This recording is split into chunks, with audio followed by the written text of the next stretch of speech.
Welcome back to the Investor Mindset Podcast. I'm your host, Stephen Pesavento, and I'm super excited because we're here for part 2 of the 3-part series with one of my mentors, coaches, and friends, Trevor McGregor. We're diving into topics about goal setting, getting clear, breaking through obstacles, and being able to create the business and investing career that you really, really want and you absolutely need right now. Tons of value here. If you haven't listened to part 1, I encourage you to scroll back and check that out. If you're just joining us, make sure you hit that subscribe button so you never miss another episode. And without further ado, let's dive right into it. This is the Investor Mindset Podcast. Let me ask you something. Are you hitting success yet you know that there's another level? Or perhaps you're just getting started. You're trying to put all these pieces together, get your first deal, but something's holding you back. Or maybe you're going through a big change in your career and your life, but for some reason you just can't take the steps you need to know in order to move forward. Well, I've been having a lot of really incredible conversations with people who are in the exact same position as you are, and they've been able to make massive change happen very quickly. Whether that's doubling your income within just a few months, whether that's making some kind of big shift in your life and really unlocking that vision, or perhaps it's just getting clear on what that vision needs to be so that you can really take those steps. Of course, you guys know me, host of the Investor Mindset here, Stephen Pesavento, and high performance coach. I've been working with clients for years, seeing and helping them see major results. And I'd love to set up a call to discover if it's possible to be able to help you with some of those same things. If you are in a position where you want more and you're committed to taking some steps to get there, then I encourage you to head over to investormindset.com/discover and let me know a little bit more information about you. Set up a call and we'll jump on and we'll walk through a discovery process. Totally complimentary. You'll walk away with a lot of clarity. And if there's some way that I can help serve you, I'll let you know that too. So you can just head over to investormindset.com/discover. And I look forward to seeing you there. What are some other beliefs that some of your top clients, some of the best performers in the world carry? And, so we can start outlining and giving people an idea of what are some of those beliefs they might want to adapt or adopt. Well, that's a great question. And again, it's a combination of beliefs, a combination of values, a combination of rules, a combination of understanding the universal laws, right? Like the law of compensation, or the law of circulation. I mean, if you believe in the law of gravity, which is you jump off the roof of your house, you're going to go down. The laws of compensation, the laws of circulation, the laws of money are no different. I mean, remember that money is simply a byproduct of the value you add to someone or something. So if you have a belief that, I can't buy real estate, it simply means that you've already made a judgment that I can't add value to someone else in this beautiful arena of real estate. It's just not true, right? You could go find deals, you could fund deals, you could underwrite deals, you could, literally call apartment owners or, knock doors if you're looking for single family homes in certain areas where the appreciation is going to be powerful. So what I find is the people that have gone out there, Stephen, and have done what's necessary to continue to step up, they first off start with I absolutely believe that anything's possible mentality, right? They absolutely clear out any bullshit beliefs or limiting beliefs that they're too old, they're too young, they're too short, they're too tall, they're too black, they're too white, they're too gay, they're too straight. None of that stuff matters. I find that, business and real estate is universally open and available to anyone who's defiantly committed to doing the work that's necessary to get from where they are to where they want to go. So again, as you align your beliefs, you align your values, you make sure that your rules aren't preventing you from or holding you back from moving forward, and you do that stacking, you start to get references, that is feedback of whether stuff is working for you or not. That is, are brokers seeing you as potential, real people to take down a deal? Are investors, really getting ready to get their checkbook out and sign some money over to you? And some will and some won't. But at the end of the day, if you don't believe that a broker's calling you back, or you don't believe an investor's going to write you a check, or you don't believe that you could go into a hot market like Atlanta, one of the hottest markets right now, or Florida or South Carolina, North Carolina, hey, I'm doing deals in all of those states with my clients and people that you and I both know. And we're taking down some big stuff.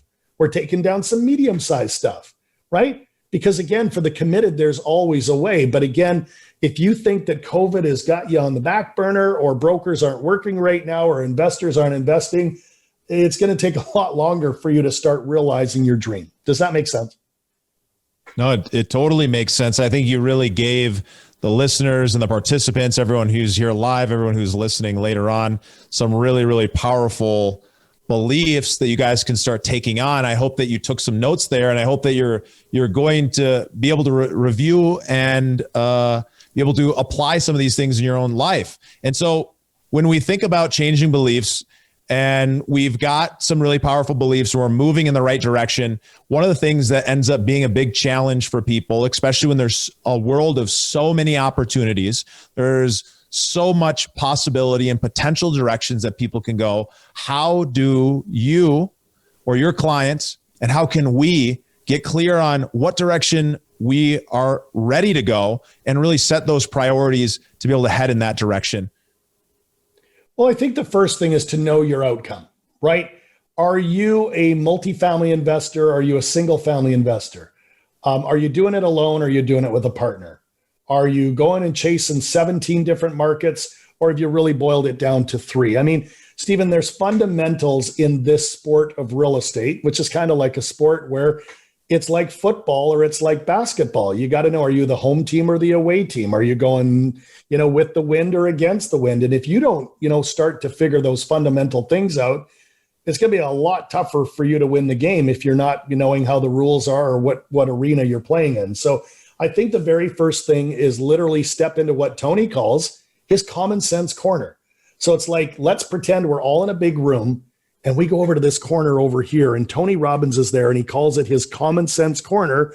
What are the 5 simple things that you would need to, identify in that common sense corner to finish 2020 strong, or to set you up to win in 2021, right? And again, I've listed many of them off. Do you know exactly what you're after? What asset class? What's the price per door? Are you going after a 50 unit or a 150 unit or a 500 unit? It's really, really important to remember that clarity is power, and that the universe rewards you for specificity. So in your common sense corner, think of some things that, man, you better flush out. And then once you flush out things in your common sense corner, then you start to take a look at, all right, who are the people that can help me move this forward? Is it a broker? Is it a lender? Is it somebody to help you with cost segregation? Is it somebody to help you perform due diligence? Or do you need a really, really savvy property manager, right? Because again, I'm here to tell you that my clients that I currently coach, and my clients that I currently invest in, and the people that I invest in that aren't clients, all know that, right, success leaves clues. And so as they learn, they grow, they make mistakes, they find ways not to do things, remember, all of that is just feedback for them to retool. And so I'm here to tell you that absolutely every single thing that you might think is failure is actually setting you up for maybe avoiding failure on a bigger deal. I'll give you an example. I had a client that literally bought an apartment building that they probably never, ever, ever should have bought. They bought a little bit more on emotion, right, than based on the hard facts. And maybe they skirted some of the due diligence issues that we should never skirt when doing big deals. Absolutely. And it came back to bite them in the ass. So we could sit here and say that they failed, or maybe, doing this deal, a $2 million small deal, and failing at that prevented them now from making that same big mistake on a $20 million deal. Because I believe that the universe has a sense of humor, and that sometimes, we get our ass handed to us at a time where we think it's happening again to us, but I can assure you it's happening for us. Does that make sense? No, it totally makes sense. And I like the way that you shifted that. And that's an example, you guys, of a belief change you can have, right? From this idea that I failed to I prevented future failure as a result of this learning. And so by changing that, all of a sudden you keep yourself in a heightened energetic state. You keep yourself with the right kind of energy to be able to move through whatever that failure, that challenge was, versus kind of letting yourself kind of be down and not really feeling that great and kind of feeling bad for yourself and, not really. And you guys all know what I'm talking about because you're sometimes here in this energy and maybe your kids are. But when you bring yourself back up to the energy of somebody who's going to accomplish and do things, you're able to get through and work through those kind of challenges and problems. Well, that's it. And think about other people. I mean, oftentimes people feel so lonely when they make a mistake, or they think they're the only one that's ever been hard done by, or the only one that's ever had this happen to them. It's absolutely not true. You take a look at, the Joe Fairlesses of the world, or some of the bigger, operators out there. They've all been through their own journey of fire, just like any other amazing entrepreneur. Take a look at Elon Musk. I mean, having billion-dollar space rockets blow up in, SpaceX can't be a fun thing. Being a week away from having to close down Tesla because you can't meet payroll, that kind of sucks too. Richard Branson is another prime example. I mean, I don't know if the listeners know this, but Richard Branson owns over 500 companies right now. Get your heads around that. Google it. Wow. Just Google, how many companies does Richard Branson own?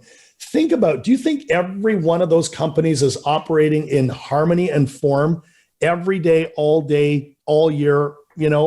Absolutely not.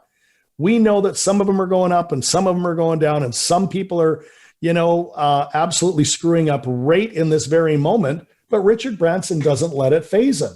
He knows that every adversity brings with it the seed of opportunity.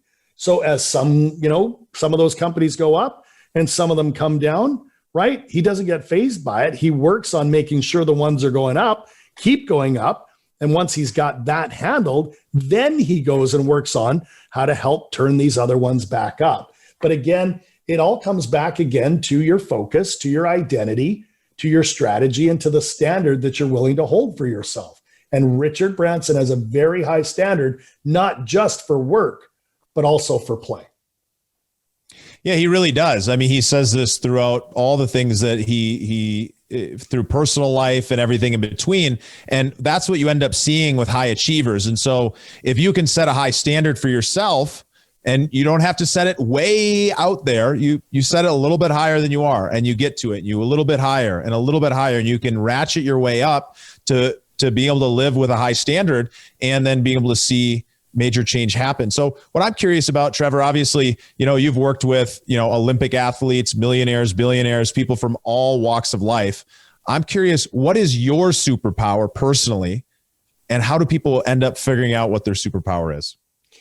I think everyone's got a unique superpower. I think when it comes to mine, and I'm not special, I'm just a guy from Canada, grew up middle class. My dad had 2 jobs. When we moved into the home that my parents first bought, when I came home from the hospital, my mom tells me stories of how she had cardboard boxes as end tables for the lamps. I mean, we didn't come from money. But my superpower after, growing up in Canada and traveling the US and knowing that, 95% of my client load are Americans right now. And then I've got some in the UK and some in Italy and some in Asia and some in New Zealand and obviously Australia, is that the superpower that I have tapped into is that I understand that it's really, really, really not the real estate business we're in. It's the relationship business. And I've found that over the years, I'm able to cultivate relationship after relationship, not from a giving or getting energy, but from a giving energy. That is, instead of going to meetups or instead of going to conferences or instead of getting a prospective coaching client on the phone that maybe could pay me money, I always come from a place of how can I add more value to this human being? How can I make a difference in their day? How can I teach them something that whether they sign up for coaching or not, or whether they come into my real estate deal or not, I'm leaving them better off after the conversation than before the conversation started. And I found that, the people that have achieved phenomenal levels of success, yourself included, tend to really sharpen the saw when it comes to people skills. when it comes to understanding you never get a second chance to make a first impression. Understanding that, you know what, you can't just sit in your office and do real estate. You got to go out there and, meet people and look at different markets and get on airplanes and, go to different dinners, even though you're tired from the conference and you just want to go back to your hotel room and flop on the bed. That's what average people do. And I'm not average. Steven's not average. And if you guys are listening to us banter, I can guarantee you're not average, or you would have shut this thing off by now. So again, at the end of the day, my superpower is really seeing that it's not what you know. Sometimes it's who you know, and it's who you know that you add value to time and time again, where you know that the law of reciprocity, there's another universal law, means that, what you give, there's going to be a direct correlation to somehow, some way it coming back to you. And Stephen, I've been blessed with great friends all over this planet, great real estate opportunities, just great travel opportunities, because I think that, I'm genuinely interested in what makes people tick. I have a ton of diverse clients, of all different ethnicities. I've gone to stay at some of their houses around the planet. They've come and stayed at my house here overlooking the beautiful ocean in Vancouver, Canada. And we just really, really see each other as equals. I don't feel I'm superior to anyone just because I'm a master coach. I certainly don't profess to know it all. And I operate, for the most part, from a fairly humble standpoint. Unless I'm trying to do some fancy perceptual positioning or marketing ploy, which is few and far between, because what you see is what you get. And I think you know that about me by now. But I really think it comes down to me being fascinated by the human condition. Why do people think and behave the way they do? And I've just had this insatiable appetite to go figure it out so that I could literally do deals and find new partners and meet new friends and travel the world. And at 50 years of age, I turned 50 this summer. I'm pretty happy with how the last, 15, 20 years have gone for me to continue to step up and do that. Does that all resonate with you? It absolutely does. And it's interesting for those of you who haven't met Trevor in person. Every time I've spent time with you, Trevor, I've always felt like I'm on the same plane. Or at least your view of me is that I'm on the same plane, that there's this humble view, even though I'm looking up to you and so many people are looking up to you because of your wisdom, you're also looking back at us as if we're on the same plane and you're looking to gain wisdom from us in the areas that we're the best at. And so I think that's something that I really want to underline is a beautiful practice that you carry. And I think so many other people want to be able to carry that, but sometimes people get caught up, and I know I've been caught up here at times in my life, that feeling of, well, I need to show that I'm bigger. I need to act a certain way so that people will respect me. But what I've learned, and I think you really portray this very, very clearly and consistently, is that when you come from this place of worth and you come from this place of wholeness, that you don't need anybody else to like you or to see you in some, elevated state. And what that actually does is it creates a level of authenticity. And that's the reason I think people love working with you, is because you're really, really good at what you do. And people know that, but they also connect with you the same way when you meet them on the street as if you're in the middle of a deep dinner conversation. Well, thank you, Stephen. That warms my heart. And it's absolutely true. I don't profess to ever, discount the fact that, I know a lot about the human condition and mindset and real estate and personal growth. But I'm telling you, there's not one day that goes by that I don't learn something from one of my clients or learn something from you. Or I see, we've got some beautiful friends of mine here on this show. I see KK here. I've learned from KK, right? His son, you guys, is here. And again, I always believe that, man, when the student is ready, the teacher will appear. And I'm just as much a student as a lot of the people that, claim to be students. We're all students. There's always another level. And you and I have gone over the ladder of success. So when we think about, where are you at in your belief around you not living from a place of ego, but you being, like Stephen says, genuine, right? Or authentic would be another good word. Are you poor? Are you good? Are you great? Or are you going to play above the line and be excellent, outstanding, or extraordinary, right? And you don't have to be outstanding or extraordinary, but you damn well better be either at the line or above the line more often than below the line. Because, Stephen, there is a bullshit meter that people have. And I've really learned this about myself, because I think, in my 20s and 30s, I wanted to speak and live more from ego, and then I found out that doesn't work very well. So as I threw that away and just started to show up in my authentic tone and my authentic voice, again, believing that I can add value to people, it was really then that the floodgates started to open with more opportunity, more abundance, more travel, better health, all of those things. And I think that if the world had more of that and people just, saw themselves as brilliant and loved themselves and loved real estate and loved adding value, that this world would be in a much, much better place. And it's absolutely available to anyone who is defiantly committed to maybe letting go of that ego and just showing up in their authentic self. Would you agree? I would agree completely. And I agree that, and I want to acknowledge that sometimes that's hard. And every time that we experience that feeling of difficultness or that feeling of resistance, that's an opportunity for ourselves to stop and say, isn't that interesting? There we go. Where did that feeling come from? Right. And so we can practice some of these things we've been learning over the past few months together by recognizing when we have that feeling and appreciating it, understanding where it comes from, and understanding that we can simply move past it. Because when we are able to show up in an egoless, authentic way, we end up connecting much more deeply. And at the end of the day, when we're talking about business, we care about making money, but at the end of the day, everything comes back to connection, because, the quality of your life is definitely the quality of your relationships, and people are going to want to do business with you if you have a quality relationship. Wouldn't you agree?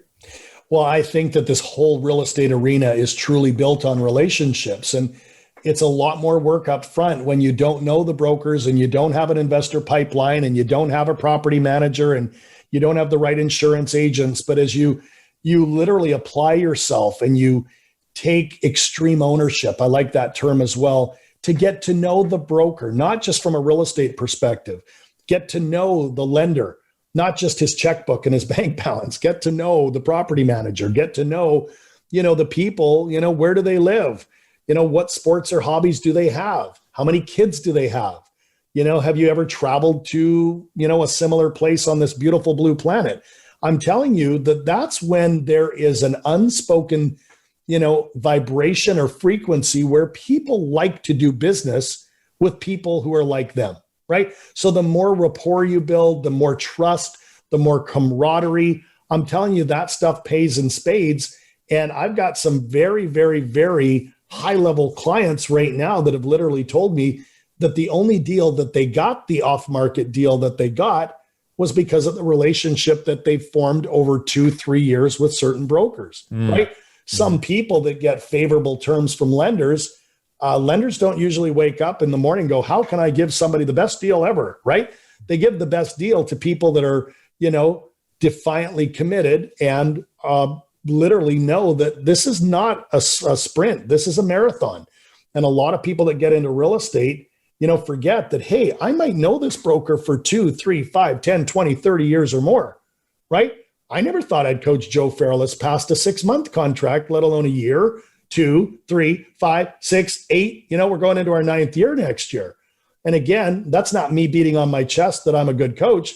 It's me beating on my chest that Joe is smart enough to understand that it's good to have a secret weapon in your back pocket for times that are tough, or when you need a sounding board, or when you need to work through a mindset issue or a partner issue or an HR issue. I think Joe's up to 23 different staff members for Ashcroft and the best ever. So ultimately, as he's grown, his team have grown, and anytime our team grows, there's sure to be some, challenges within. But does that all resonate with you? Yeah, no, it definitely does, because at the end of the day, it's being able to recognize some of the benefits that actually come along with coaching. And I think there's a lot of misconceptions about it. Maybe we can address some of those, because I know when I was first getting into real estate, I had this misconception that, kind of following the bigger pockets logic that they talked about a lot early on, that any kind of coaching, any kind of real estate education is a scam. And I really believed that when I first started, and I was super afraid of spending money. I actually looked down on people who spent money on education. And then what really transformed it for me was that I knew I needed to make some rapid change, that I wanted to learn some of these things, and that I was trading time for knowledge, but I wanted to speed up the process. And then, that first year I went from 0 to 75. I got a personal development coach actually through the Tony Robbins organization, which is where you were trained. And that made it revolutionarily changed my life. What a powerful message. Definitely make sure you hit that subscribe button so you can join us on the next episode to hear part 3 right here for you. We'll see you right over there. And thanks for joining us. We'll see you guys. Oh, thank you for joining for another incredible episode of the Investor Mindset. It's such a joy to be able to share these beliefs, these thoughts, these ways of living with each and every one of you guys, because I just know the power that it can make. And for some of you, for the select few of those people who are truly committed to going after their goals, the people who really believe that there's another level from where they're operating right now, the people who are ready to make change happen rapidly. And even if you're somebody who is stuck, who knows what you need to do, you know exactly the strategy, but for some reason you're not doing it. For those people, there's another option. There's another level that you can reach. And what I've noticed after coaching tons and tons of people through this process is that there's a simple formula. And when you can start to understand how to unlock those pieces within yourself, you'll start to feel more vibrant. You'll start to feel more energized. You'll start to make more money, and you'll start to enjoy the process through and through. So if you're somebody who's in a position, you're ready to make change happen, you're ready to invest in yourself, you really believe that the best investment, the truest ROI is investing in yourself because it continues to give back over and over again, then I invite you to schedule a call, share a little bit about yourself, and see how we might be able to help serve you with the Investor Mindset coaching. You can head right over to investormindset.com/discovery, set up a call, and if there's an opportunity to serve, I'll be right there with you. Thank you for listening to the Investor Mindset Podcast. If you like what you heard, make sure to rate, review, subscribe, and share with a friend. Head over to theinvestormindset.com to join the Insider Club, where we share tools and strategies from the top investors and entrepreneurs on how